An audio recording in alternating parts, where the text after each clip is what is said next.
याच्यावर लक्षात येईल की मोदींचं आत्मप्रेम हा एक रोग आहे.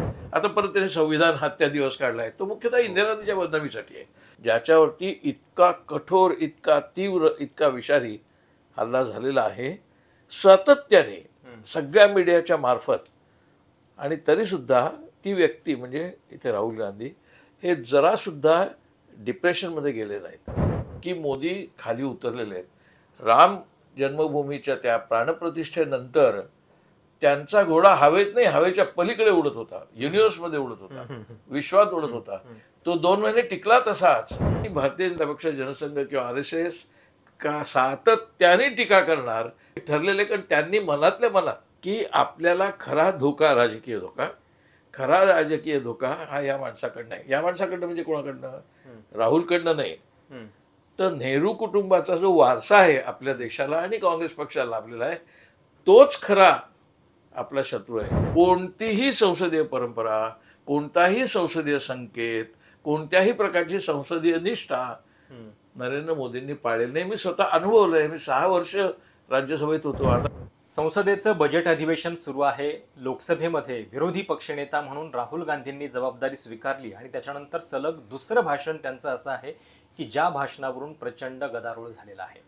पहिल्यांदा राहुल गांधी बोललेले होते तेव्हा त्यांनी शंकर महादेवाचं एक चित्र संसदेमध्ये दाखवून हिंदुत्वाची खरी तिहेरी हे सांगण्याचा प्रयत्न केलेला होता. आणि कालच्या भाषणामध्ये त्यांनी चक्रव्यूह जे आहे ते सांगण्याचा प्रयत्न केला. आणि या दोनही भाषणावरून प्रचंड गदारोळ झालेला आहे. पहिल्या भाषणामध्ये जेव्हा राहुल गांधी बोलले तेव्हा त्यांनी सगळ्या हिंदू समाजाचा अपमान केला आहे अशा पद्धतीची एक टीका भाजपने केली. आणि काल जेव्हा ते चक्रव्यूह आणि इतर गोष्टींवरती बोलले तेव्हा देखील बराच गदारोळ झालेला आहे. काय नेमकं घडतंय या तिसऱ्या टर्ममध्ये, जी NDA सरकारची तिसरी टर्म आहे. अर्थात आपण मोदी सरकार म्हणत नाही, कारण आता यावेळी मोदींना किंवा भाजपला स्वबळावरती बहुमत मिळालेलं नाहीये. त्यामुळे हे NDAचं सरकार, मित्र पक्षांचं सरकार पंतप्रधान मोदी पहिल्यांदाच चालवत आहेत आणि त्यावेळी त्यांच्यासमोर विरोधी पक्षनेते म्हणून राहुल गांधी आहेत. जे घडतंय त्याच्या पाठीमागं काय बदल जाणवत आहेत आणि या विरोधी पक्षनेतेपदी राहुल गांधी जे आहेत त्याची काय नेमकी आपल्याला वैशिष्ट्य बघता येतील हे आपण जाणून घेणार आहोत. माझ्यासोबत आहेत राज्यसभेचे माजी खासदार, ज्येष्ठ पत्रकार कुमार केतकर सर. सर, जेव्हापासून राहुल गांधी विरोधी पक्षनेते झालेत आपण बघतोय की संसदेमध्ये प्रचंड गदारोळ व्हायला लागलाय. विरोधी पक्षनेत्यांची भाषणं इतक्या बारकाईनं सत्ताधारी पक्षाने याच्या आधी ऐकली नसतील, इतक्या मायन्यूट डिटेल्समध्ये भाजप जाताना दिसतंय. एकतर तुम्हाला वाटलं होतं की राहुल गांधी विरोधी पक्षनेते स्वीकारतील का, आणि स्वीकारल्यानंतरचा काय बदल दिसतोय? मला प्रत्यक्षपणे खात्री नव्हती की ते विरोधी पक्षनेतेपद स्वीकारतील. कारण का, आता त्यांनी 2011मध्ये पक्षाचं पद घ्यायला सुद्धा खळखळ केली होती. त्याच्या अगोदर 2009मध्ये आणि 2004मध्ये जेव्हा डॉक्टर मनमोहन सिंगांनी त्यांना सांगितलं की तुम्ही पाहिजे ते मंत्रिपद घ्या, पाहिजे ते खातं घ्या, पण तुम्ही माझ्या कॅबिनेटमध्ये या, त्यावेळेला दोन्ही वेळेला राहुल गांधींनी नकार दिला होता. 2004 आणि 2009 आणि 2011ला सुद्धा पद घेताना खळखळ केली होती. त्यावेळेचं ते गाजलेलं त्यांचं विधान होतं की पॉलिटिक्स इज लाईक पॉयझन, राजकारण हा एक विषाचा प्याला आहे, अशा अर्थाचं ते विधान होतं. त्याच्यावर पण खूप गदारोळ झाला होता. आणि 2009ला प्रत्यक्षात ते मुंबईला ज्यावेळेला आले होते किंवा एकूण देशात त्यांचे दौरे, उत्तर प्रदेशमध्ये दौरे झाले होते, त्याला खूप प्रतिसाद मिळाला होता. त्यामुळे लोकांना आश्चर्य वाटलं होतं की हे असं का करतात. प्रत्यक्षात त्यांना प्रतिसाद मिळतोय. एक तुला आठवत असेल की त्यांच्यावरती जो हल्ला आहे, राजकीय हल्ला, व्यक्तिगत हल्ला, हा 2011पर्यंत तेवढा तीव्र नव्हता.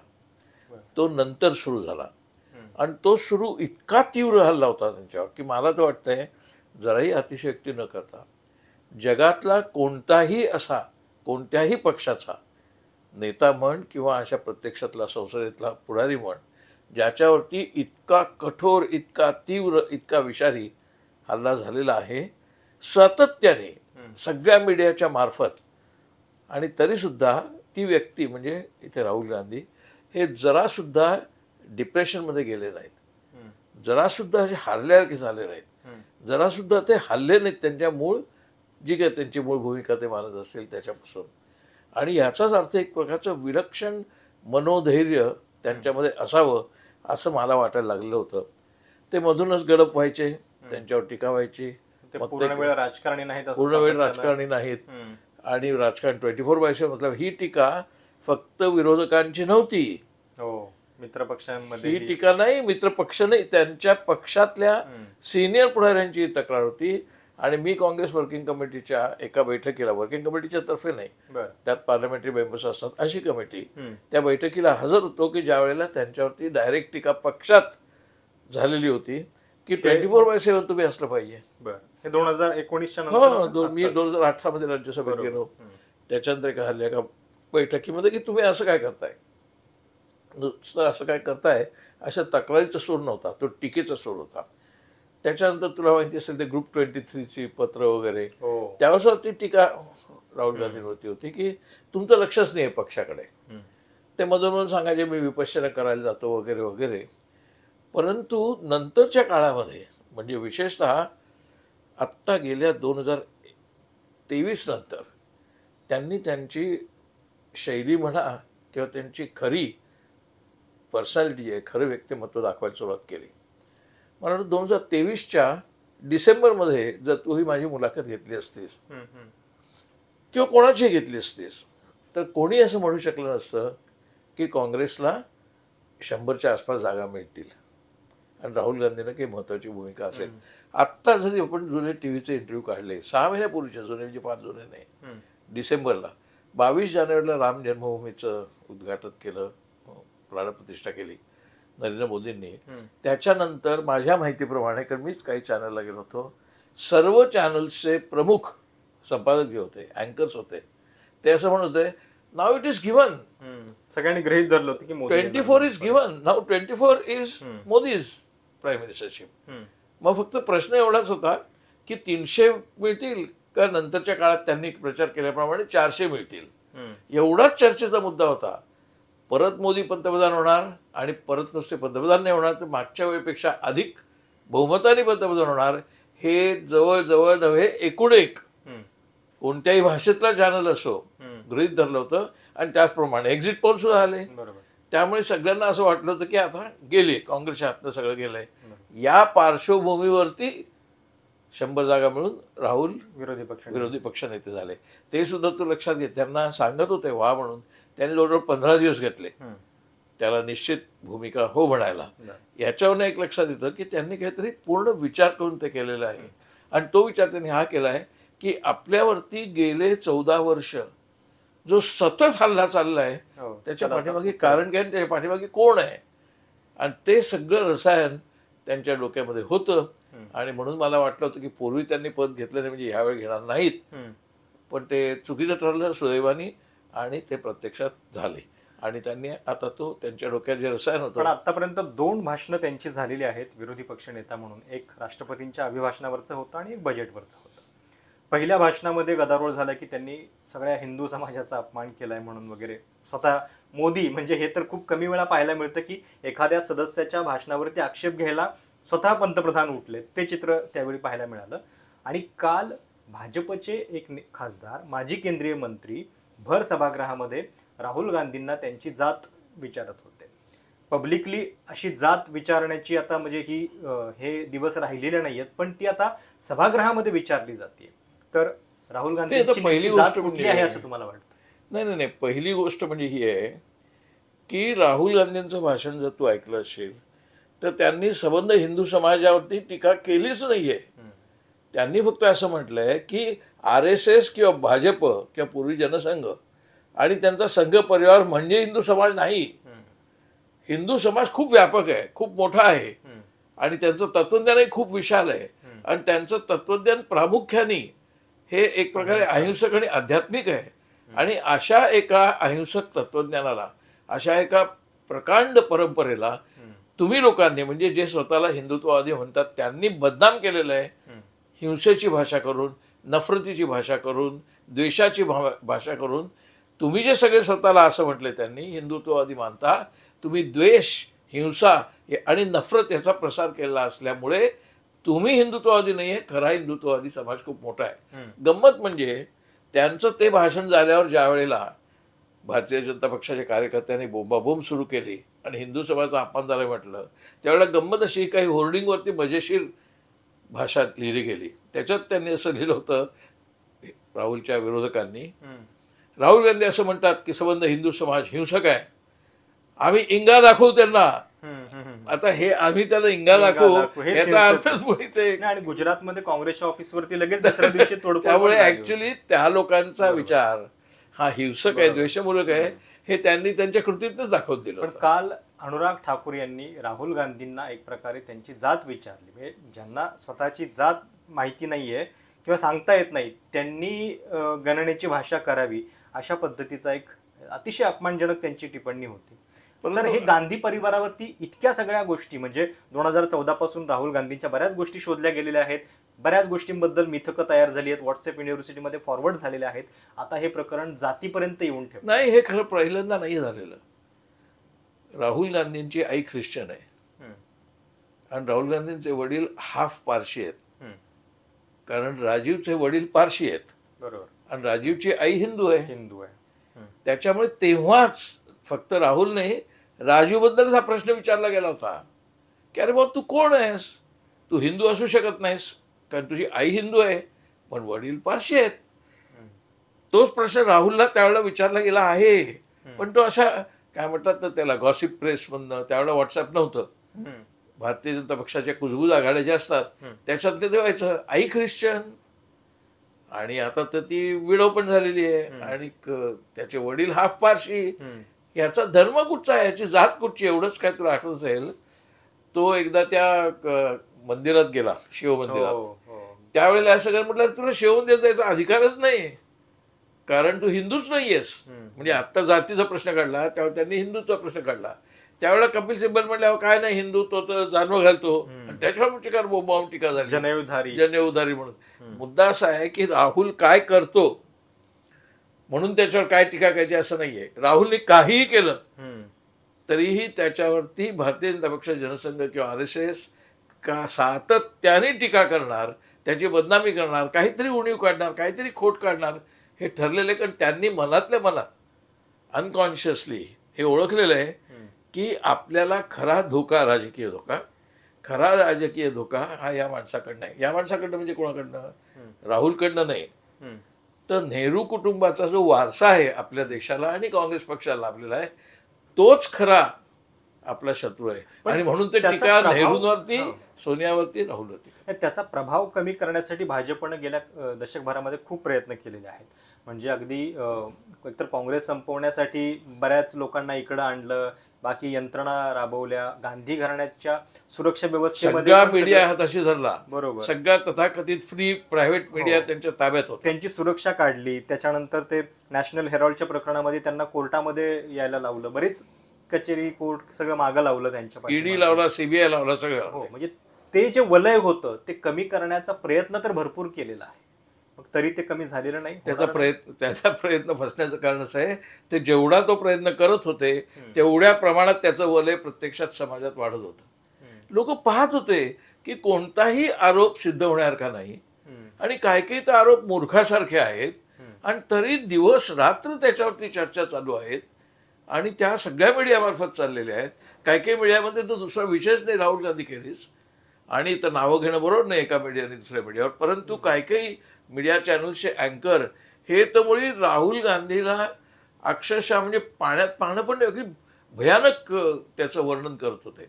आणि ते वर्णन जितक्या प्रमाणात सरकारकडनं येत होतं, म्हणजे साक्षात मोदी आणि शहा जे बोलायचे खासगीत, आता परवाचंच विधान गेल्या निवडणुकीचं म्हणजे 3 महिन्यापूर्वीचं, त्यांनी असं राहुलला उद्देशून म्हटलं की तुझं जेवढं वय आहे त्याच्याही पेक्षा कमी जागा तुला मिळणार आहेत. हो, जसं ते मनमोहन सिंगला म्हटले होते तुमचं जेवढं वय आहे त्याचं रुपयामध्ये वलय हे होतंय, रूपांतर होत आहे, असं मनमोहन सिंग यांच्या वयाचा प्रश्न काढला. म्हणजे तुम्ही काही काढा, आता त्याच्यात तर काही वयाचा मुद्दा काढायचं कारण नव्हतं.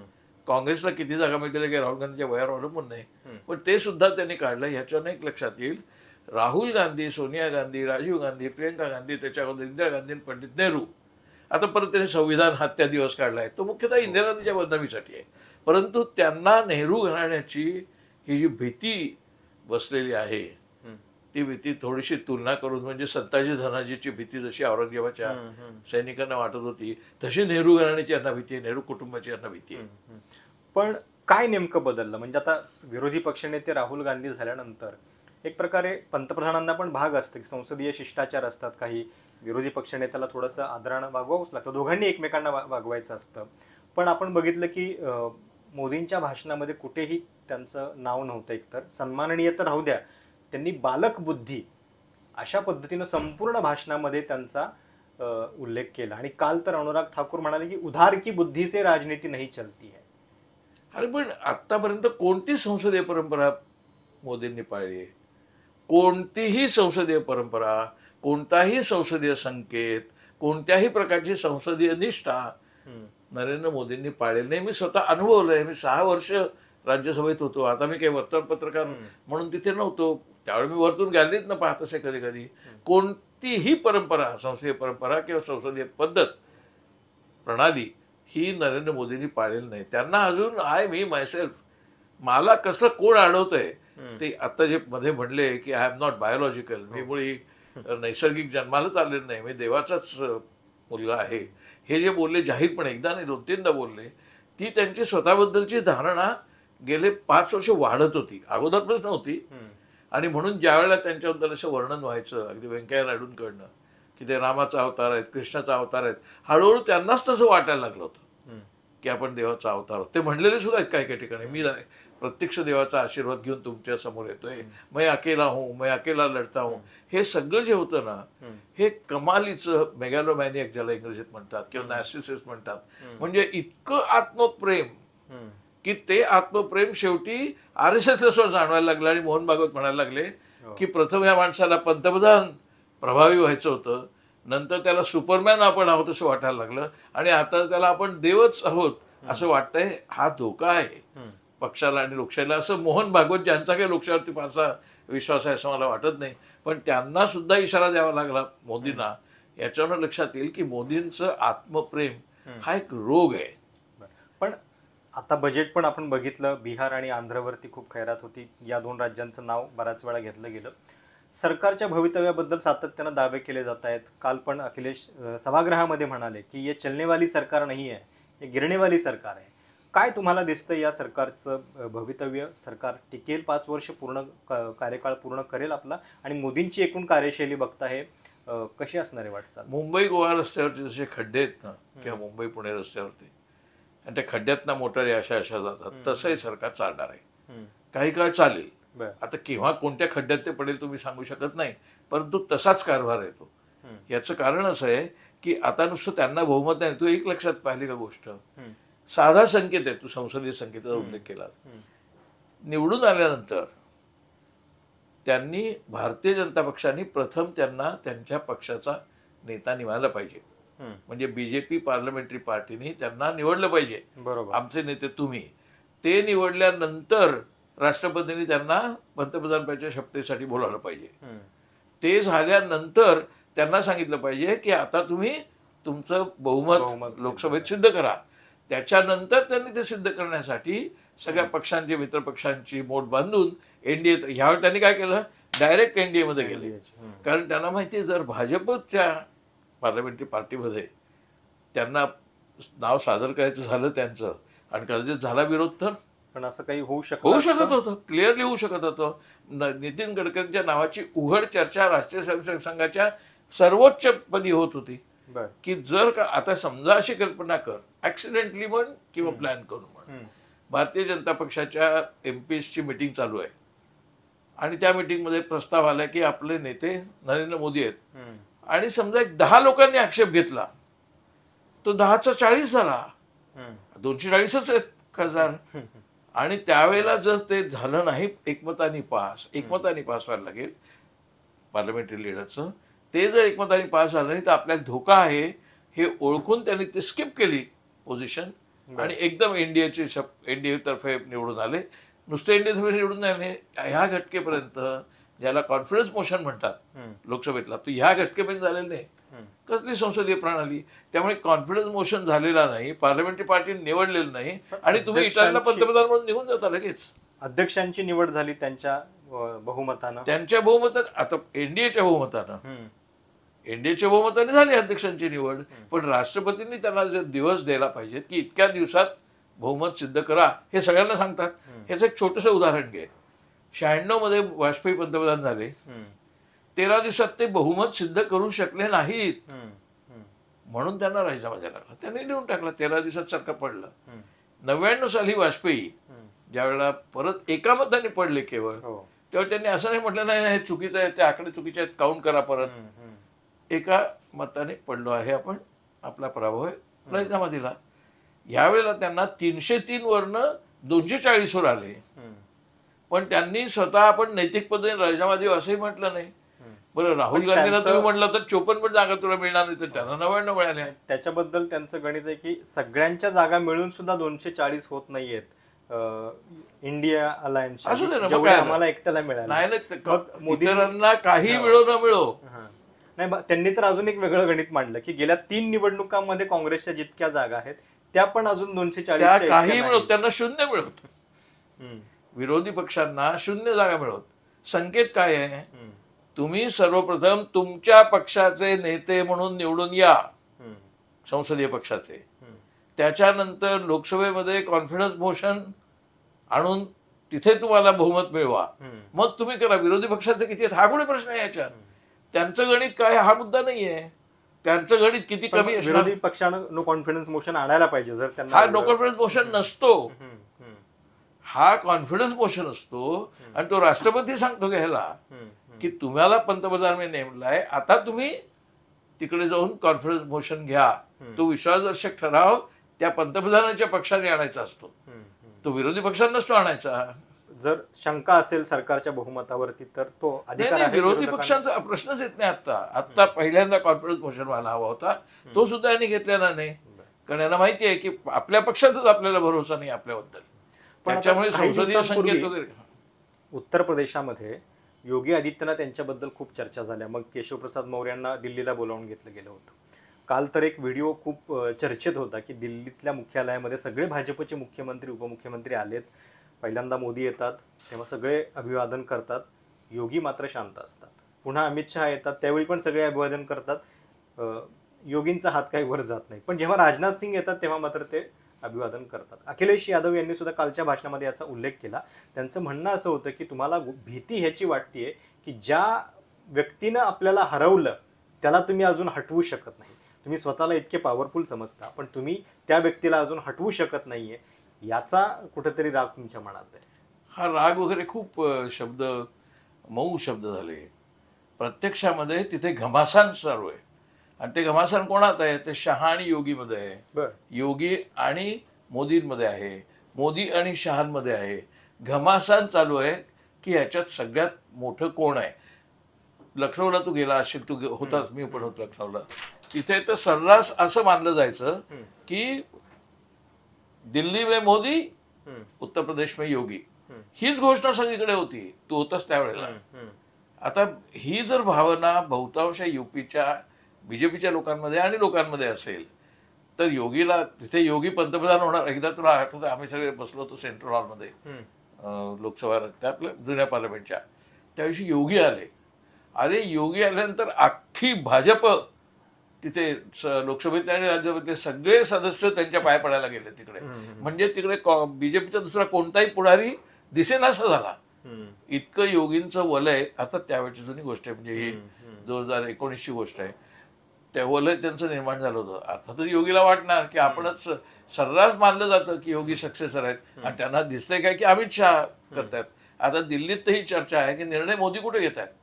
किंबहुना आता दिल्लीतली चर्चा अशी आहे की मोदींचं डोकं ठिकाणावर नाही, ते सारखे विसरतायत, सारखे चुकतायत, निर्णयाच्या बद्दल त्यांना माहिती नसतं. आणि असं असताना योगी आणि अमित शहा यांच्यामध्ये जी घमासान चालू आहे त्याच्यामध्ये आत्ता मोदींच्या बरोबर कोण आहे तर फक्त पीएमओ आहे. पक्ष पूर्णपणाने नाही. पक्ष पूर्णपणाने नाही, पक्ष काही प्रमाणात आहे. RSS पूर्णपणाने नाही, काही प्रमाणात आहे. आता मोदींची दहशत, मोदींचा पैशाचा संपूर्ण पैशाने निर्माण केलेली दहशत ही एवढी मोठी आहे की आत्ता कुठेही त्यातनं एक्सप्लोड होत नाहीये, स्फोटक परिस्थिती तयार होत नाहीये. परंतु तशी ती होणारच नाही असं नाही.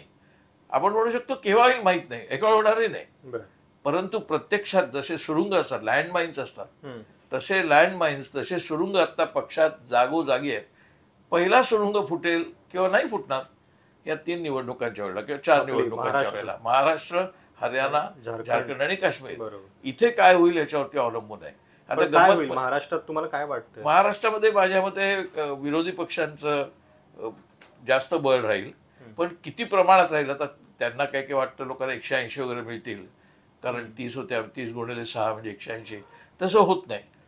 विरोधी पक्षांना इतकं मिळणार नाही, कारण असेंब्लीची निवडणूक आणि लोकसभेची निवडणूक यात फरक असतो. पण भाजपमधली घबराट जर पाहशील, भाजपमधली पॅनिक जर पाहशील, तर त्यांना वाटतच नाही आहे की आपण मोठ्या प्रमाणावरती जिंकून येऊ. भाजपचा कॉन्फिडन्स गेलाय. त्यात अजित पवार आणि एकनाथ शिंदे आणि देवेंद्र फडणवीस यांच्यातली आत्ता बहुमत मिळायच्या अगोदरच जी चुरस सुरू झालेली आहे, त्यामुळे ते सारखे 3 आघाडीच्या बद्दल परिणाम राष्ट्रीय राजकारणावरती पण होणारच अर्थातच. तर ते जर मोदी, आता परवा ज्या 13 उपनिवडणुका झाल्या, हो. त्या 10 बीजेपी हरले, त्यांच्या अड्ड्यात हरले, युपी मध्ये पण आहेत परत त्यांच्या अड्ड्यात हरले. त्याच्यामुळे युपीमध्ये आता काही निवडणुका आहेत, बाय इलेक्शन, त्या हरल्या. त्यामुळे त्यांना, मोदीला असं लक्षात द्या की एवढंच काय आहे. आता खासगीत तुला सांगतो, मला माहिती आहे, खासगीत सांगतोय म्हणजे काही खोटं किंवा असं कुजबूज आघाडी सांगत नाही आहे. मोदी आणि शहांना असं सांगण्यात आलं की तुम्ही नका येऊ प्रचाराला. तुम्ही ज्या ज्या ठिकाणी परवा प्रचारला गेला तिकडे सगळीकडे हरले. आताच्या युपी पोटनिवडणुकीसाठी म्हणतात. ओके. तिकडे नाही, महाराष्ट्रात सुद्धा. महाराष्ट्रामध्ये किती जागा मिळतील असं बीजेपीच्या महाराष्ट्रातल्या नेत्यांना त्यांच्या पक्षात विचारणा झाली. ते म्हणले नाही, कठीण आहे, ह्यावेळी इतकं सोपं नाही, इतकं काही नाही. तर मग ते म्हणले मग मोदी येतील प्रचारला. तर ते म्हणले मोदी प्रचारला आल्यानंतर अजूनच अडचण होईल. मोदी शहांनी प्रचारला येऊ नये, कारण वातावरण आता नुसतं अँटी मोदी अँटी शहा नाहीये, ते आता अँटी गुजराती व्हायला लागलेलं आहे. ज्या पद्धतीने महाराष्ट्रातनं इंडस्ट्री गुजरातमध्ये जाते, ज्या पद्धतीने गुजरातचं वर्चस्व वाढतंय, ते पाहता महाराष्ट्रामध्ये एक वातावरण आता गुजरात विरोधी व्हायला लागलंय. तुम्ही येऊ नका असं त्यांना जवळजवळ अप्रत्यक्ष पण प्रत्यक्षच सांगण्यात आलेलं आहे. याच्यावरून तुला लक्षात येईल की ह्या 3 किंवा 4 विधानसभा निवडणुकांवरती केंद्रही अवलंबून आहे. आणि मोदींचं स्थान किती बळकट आहे किंवा किती बळकट नाही हे त्या निवडणुकांनंतर कळेल. जम्मूमध्ये हाहाकार व्हायला लागलाय दहशतवादाचा, जो आतापर्यंत नव्हता. याच्यावरून लक्षात येईल की जे त्यांचे अड्डे आहेत तिथेच त्यांच्या बुर्जाला खिंडारं पडायला लागलेत. मोदींच्या किल्ल्याला खिंडारं पडतायत हे RSSने ओळखलंय आणि म्हणून RSS स्वतःला त्यांच्यापासून दूर करते. तुम्ही 6 वर्ष खासदार म्हणून दिल्लीमध्ये होता. त्याच्या आधी म्हणजे माध्यमामध्ये पण इतकी वर्ष काम केलं, त्यामुळे तुम्हाला दिल्ली चांगलीच माहिती आहे. काल एक फोटो व्हायरल झाला होता, एक व्हिडिओ होता की ज्याच्यामध्ये संसदेचं वार्तांकन करणारे जे पत्रकार आहेत त्यांना एका कंटेनरमध्ये ठेवण्यात आलेलं होतं. म्हणजे आता संसदेच्या आवारामध्ये पण फिरू नका अशा पद्धतीपर्यंत वातावरण गेलेलं आहे. मदर ऑफ डेमोक्रेसी एकीकडे आपण G20 मध्ये आपली ती टॅगलाईन होती ज्याचा उल्लेख मोदी करत होते. हे माध्यमांचं बदलतं चित्र, म्हणजे ती प्रतिमा बघितल्यानंतर काय वाटलं तुम्हाला नेमकं? नाही, बदलतं काय, मी तिथे गेल्यापासूनच पाहतोय. पण त्याला मी जबाबदार नुसतं मोदीं शहांना धरणार नाही, मी माध्यमवाल्यांना धरेन. त्यांना काय एवढं लाचारीचं कारण होतं. मग अर्थातच ते म्हणतात की आमच्यावरती मालक आहेत. अरे मग राजीनामे द्या. तुम्हाला जर अडाणी अंबानींचं ऐकायचं असेल आणि त्यांच्या मार्फत मोदींचं ऐकायचं असेल आणि तुम्हाला ते पटत नसेल तर राजीनामे द्या. एवढी पण तुम्हाला हे नाही, स्वाभिमान नाही. मीडिया, मी तिथे गेल्यापासून नव्हे, 2014 पासूनच किंबहुना खरंच माझ्या मते 2013 पासून मीडिया हा पूर्णपणे मोदींच्या एकूण व्यूहरचनेला शरण गेलेला आहे. ते जे राहुल गांधी चक्रव्यूह म्हणले ना, ते चक्रव्यूह फक्त राहुल गांधींच्या पुरतं नव्हतं. ते चक्रव्यूह सहज देशाला चक्रव्यूहात त्यांनी टाकायचा प्रयत्न केला होता. आणि त्या 6 लोकांनी ज्यांची नाव घेतली त्यांनी अख्ख्या देशाला त्या चक्रव्यूहात टाकला होता आणि आमच्या रथांची चाकं अडवायचा प्रयत्न केला होता. चक्रव्यूहाचा तुम्ही उल्लेख केला. त्यांनी काल एक चांगलं उदाहरण दिलं की चक्रव्यूहाच्या अपोजिट त्यांनी सांगितलं की शिव की बारात. म्हणजे जशी शिव की बारात असते त्याच्यामध्ये सगळ्यांना अलाउड असतं, राक्षस पण असतात, बाकी सगळे येतात, कुणीही त्याच्यामध्ये सहभागी होऊ शकतं. तर ही संकल्पना मांडण्या पाठीमागचं काय कारण आहे त्याच्यात? नाही, मला असं वाटतं की ती संकल्पना मांडण्याचं कारण म्हणा किंवा ती संकल्पना मांडण्याचं धार्ष्ट त्यांना यात्रेतनं आलं. कारण यात्रेत बहुतेक लोकांना माहीत नाही आहे, पक्षाने खूप कामं केली, पक्षाने संघटित पण केलं. महाराष्ट्रात मी पाहिलं आहे, महाराष्ट्र काँग्रेसने पक्ष खूप संघटित केला त्या यात्रेसाठी. परंतु एकूण जर माहोल पाहशील यात्रेचा, म्हणजे कन्याकुमारी ते काश्मीर आणि मणिपूर ते मुंबई, तर पक्षापेक्षा थेट लोक त्यात उतरले होते. म्हणजे पक्ष कमी, पक्ष कार्यकर्ते कमी, पक्ष नेते कमी आणि लोकांच्या पाठिंबा त्याच्यामध्ये जास्त होता. आणि त्याच्यामध्ये कोणी राहुल गांधींना प्रत्यक्ष जवळनं पाहिलेलं नव्हतं, कधी काही शेकहँड घ्यायचा प्रश्नच नव्हता, राहुल गांधीची भेट होण्याची शक्यता नव्हती. असे लोक त्यात वृद्ध होते, लहान मुलं होती, सगळ्या प्रकारची माणसं लाखांनी, मी स्वतः गेलेलो आहे दोन्ही यात्रात, लाखांनी माणसं त्यांच्याकडे येत होती. तेव्हा त्यांनी पाहिलं की हा एवढा मास जो आहे याला कोणाचं प्रतिनिधित्वच नाहीये.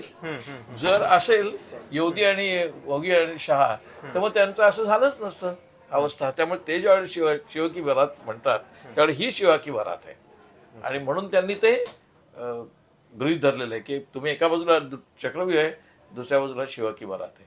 काल राहुल गांधी हे पण म्हणाले की म्हणजे एरवी विरोधी पक्षनेत्याचं भाषण ऐकण्यासाठी सभागृहातल्या ज्येष्ठ नेत्यांनी उपस्थित राहायला पाहिजे, पण पंतप्रधान मोदी काही सभागृहामध्ये नव्हते त्यांचं भाषण ऐकण्यासाठी. हे असं दिसत राहील आता यापुढे? असं आत्तापर्यंत तरी झालंय. आणि ज्या पंतप्रधानांनी राहुलची स्वतः नाव घेऊन की म्हणजे काही नाव घेऊन युवराज, शहजादा असं म्हणून कायम बदनामी केली, त्या पंतप्रधानांना आता अशी प्रतिमा सहन करायला लागते लोकांकडनं की तेच राहुलला घाबरत आहेत. राहुलला दरडावण्याचा प्रयत्न त्यांनी केला, पण प्रत्यक्षात तेच आता घाबरत आहेत. तर ते माझ्या मते केवळ राहुलला घाबरत नाहीत, ते आपणच जे सगळी पापं म्हणूया त्याला, किंवा आपणच जे काही सगळा अपप्रचार केला तो आता आपल्यावर उलटतोय ह्याचं भान त्यांना आत्ता यायला लागलं. पहिल्यांदा खरं म्हणजे असं म्हणता येईल की मोदी खाली उतरलेले आहेत. राम जन्मभूमीच्या त्या प्राणप्रतिष्ठेनंतर त्यांचा घोडा हवेत नाही, हवेच्या पलीकडे उडत होता, युनिव्हर्समध्ये उडत होता, विश्वात उडत होता. तो 2 महिने टिकला तसाच. ते सगळीकडे अक्षता वाटणं राम जन्मभूमीच्या, आणि ते जे काही चालले होते प्रकार जवळजवळ एप्रिलपर्यंत, त्याच्यामध्ये असं कोणाला वाटतच नव्हतं. आणि अगदी भले भले स्वतःला अत्यंत काय म्हणतात त्याला ऑब्जेक्टिव्ह असं मानणारे जे पत्रकार होते किंवा पॉलिटिकल कॉमेंटेटर होते, नाही तुम्हाला केतकर म्हणताय ते तुमचा काँग्रेस पक्ष आहे ना, ते गेलाय, आता संपलाय, आता त्याला 400च्या आसपास मिळणार, 350 तर 100% मिळणार असं म्हणणारे भले भले. पण तुम्हाला आता भविष्य काय दिसतंय? कारण अमित शहा असं म्हणतात की अजून 30 वर्ष सरकार जे आहे ते अमित शहा म्हणणार काय म्हणणार, मी त्यांना असं म्हणतोय अजून 30 वर्ष सोडा, अजून 3 वर्ष धड तुम्ही टिकलात तरी खूप आहे. आणि एकदा मोदी त्या सीटवरती नाहीत आणि शहा सक्सेसर होत नाहीयेत असं म्हटलं ना की पक्ष असा झिरमिळ्यांसारखा कोसळणार आहे. आता काँग्रेसची टिंगल करतात कसा कोसळला म्हणून, भारतीय जनता पक्ष त्यावेळेला असा झिरमिळेल, अक्षर झिरमिळून एखादा झुंबर पडल्यानंतर कसे विखुरतात मोती किंवा त्यात ते दागिने, तसं त्यांचं होणार आहे भाजपचं. कारण आत्ता भाजप टिकून आहे ती, आणि वाजपेयींच्या काळात टिकून त्यात फरक आहे. वाजपेयींच्या काळात ती टिकून होती याचं कारण त्याच्यात एक विचारसरणीचा भाग होता आणि वाजपेयींच्या बद्दल सर्वमान्य नेतृत्वाचा भाग होता. मोदी त्या अर्थाने सर्वमान्य नेतृत्व नाहीत. 14 साली ते थोडेसे तरी होते पण आता नाहीत, आणि त्याच्यामुळे त्यांना नेतेपद नाही, तशा प्रकारचं फॉलोईंग नाही, लोकमान्यता तशा प्रकारची नाही, आणि तशा प्रकारची नैतिक प्रतिष्ठा नाही. हे लोकांनी पण लक्षात घेतलं आणि त्यांच्याही लक्षात आलंय. त्यामुळे त्या पक्षाचं दहशत पैसे याच्या जोरावरती जे चालू आहे सगळं ते एकदा कोसळ, मोदी आणि शहा त्या जागी नाहीत म्हटलं की कोसळणार आहे, आणि ते जास्तीत जास्त 5 वर्ष 2029ला ह्यांना काही शक्यता दिसत नाही मला. तर 30 वर्ष सत्तेवरती राहू असा दावा करणाऱ्या भाजपची सत्ता पुढचे 3 वर्ष सुद्धा राहणार नाही असा दावा कुमार केतकर सरांनी केलेला आहे. आणि राहुल गांधींच्या विरोधी पक्षनेत्या पदापासून ते या सरकारचं भवितव्य, भाजपमधली अंतर्गत स्पर्धा, या सगळ्याबद्दल त्यांनी आपली मतं व्यक्त केलेली आहेत. ही मुलाखत तुम्हाला कशी वाटली? तुमच्या काही सूचना असतील, कमेंट्स असतील तर त्या देखील आवर्जून कळवा. चॅनल सबस्क्राईब करायला विसरू नका.